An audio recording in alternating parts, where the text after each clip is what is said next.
Everyone's got to start somewhere, right? And when it comes to Toyota's huge range of SUVs, the starting point is the pocket-sized Yaris Cross. Is it enough Toyota SUV for you? Well, let's check it out, take it for a drive, and we'll deliver our verdict.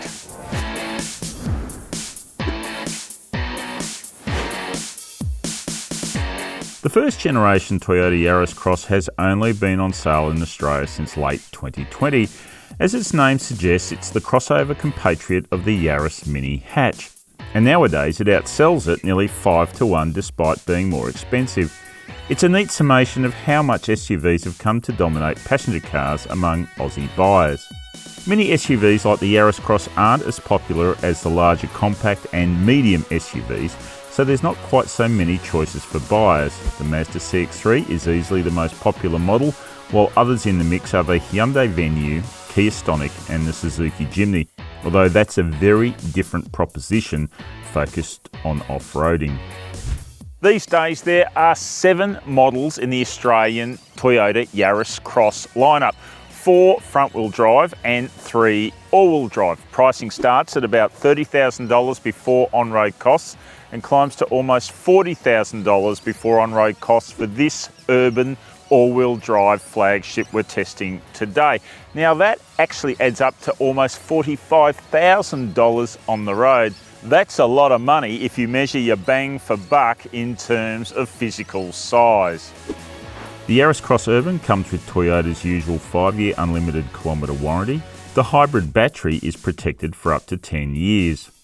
The cap price servicing program is very cheap for the first 5 workshop visits, and then starts seriously escalating in price. Roadside assistance will cost you a minimum $99 per year if you elect to take it up. Emphasising just how much vehicles grow through the generations, the Yaris Cross is 30mm longer than the original RAV4. It's also 230mm longer than the Yaris hatch.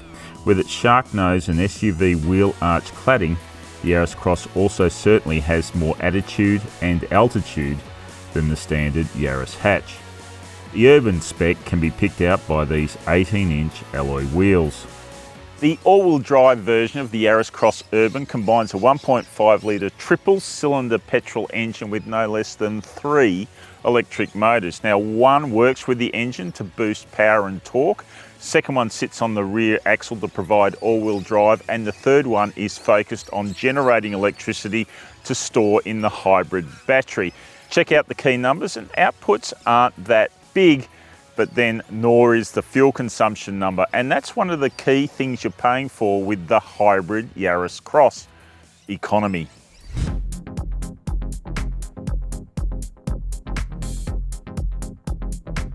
It's pretty hard to overlook the price of the Yaris Cross Urban when you first get in and experience its look and feel. The Yaris Cross is built in Japan, so there's no fundamental build quality concerns about the car. It's just some of the things that you experience and interact with are just fall short of what you'd expect at this sort of money. There's a lot of hard surfaces, elbow bruising, armrests for instance.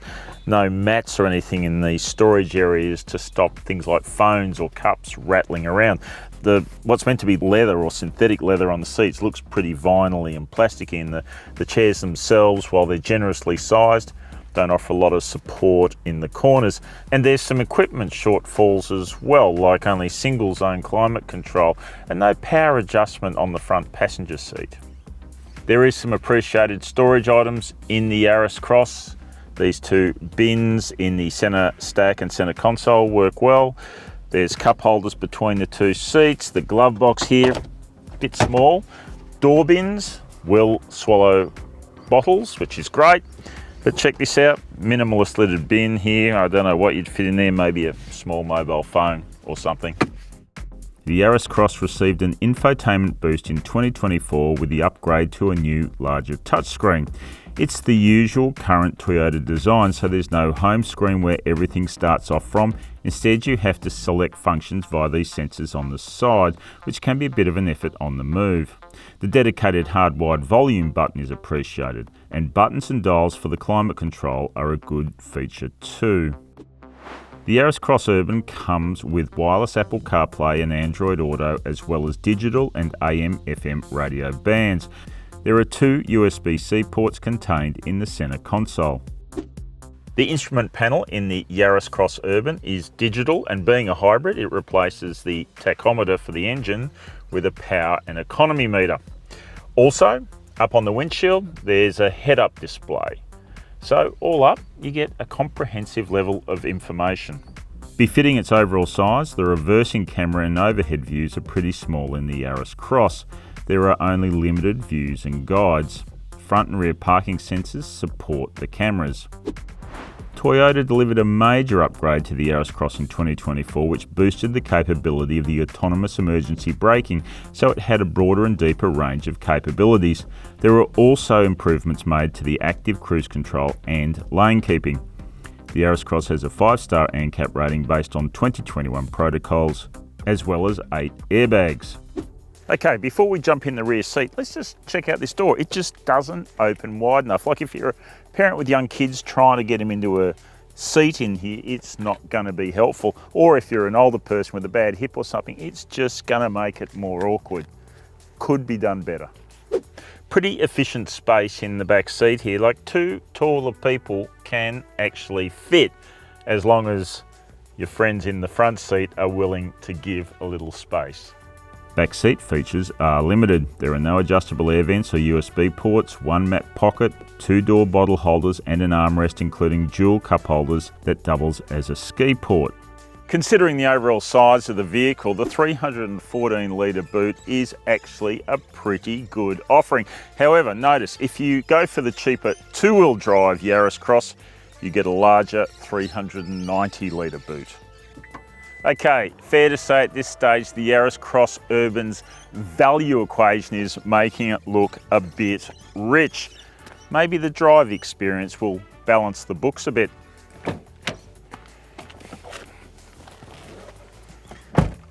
So hit the starter button for the Yaris Cross Urban and there's a bing and then silence. That's because the hybrid system allows it to run very briefly and at very low speeds as an EV.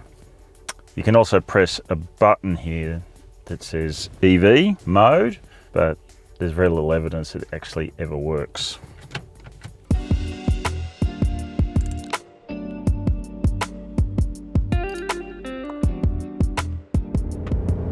The Yaris Cross Urban's little 3-cylinder engine is a pretty cool device, not because of any great performance that it puts out, but because it sounds pretty cool.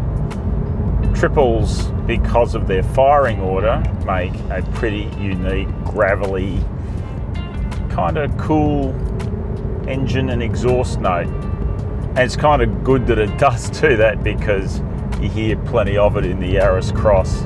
You're revving the engine pretty hard to get performance out of it, and the CVT tends to hold it where you tap into the most performance. So yes, that gravelly exhaust note is obvious, and you hear plenty of it. It's not the only thing you hear plenty of in the Yaris Cross Urban. There's some wind noise and some road rumble and some tyre noise. Not sure if noise dampening was at the top of the list when it came to priorities for this car. The good thing about the powertrain's hybrid setup is the electric motor fills in the performance holes the petrol engine would have on its own. So that tip-in throttle acceleration from a very low starting point, say like coming into an intersection or something like that, it's pretty good, better than what you might expect. So that's a real tick for the hybrid system. Another one is fuel economy.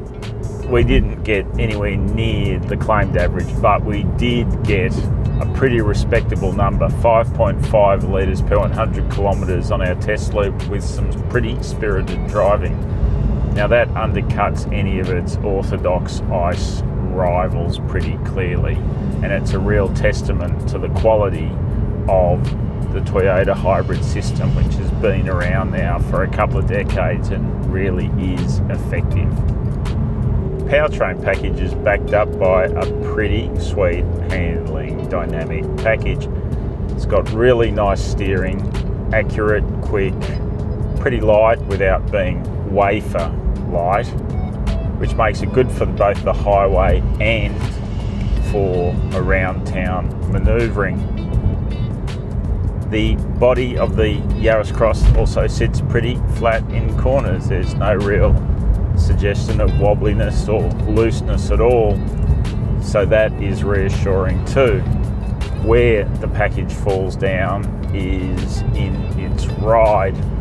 It's just too sharp. Now this car's got an independent rear suspension setup, which should be more compliant than this, but it's just really bangs through on sharp-edged holes and edges and so on, and it's exacerbated if you put, say, 4 adults in the car, and it really does create some pretty substantial inputs. You're gonna notice it. And that, folks, is the Yaris Cross Urban, Toyota's smallest SUV.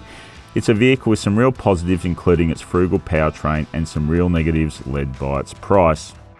To be blunt, the Yaris Cross Urban just doesn't add up as great value. There's just too many down market elements here to justify its price. But that does not mean you should give up on the Yaris Cross concept altogether. It's a fundamentally good package, and certainly enough car, let alone SUV, for most people. So forget about the Urban, go shopping for your Yaris Cross further down the range where it's more affordable.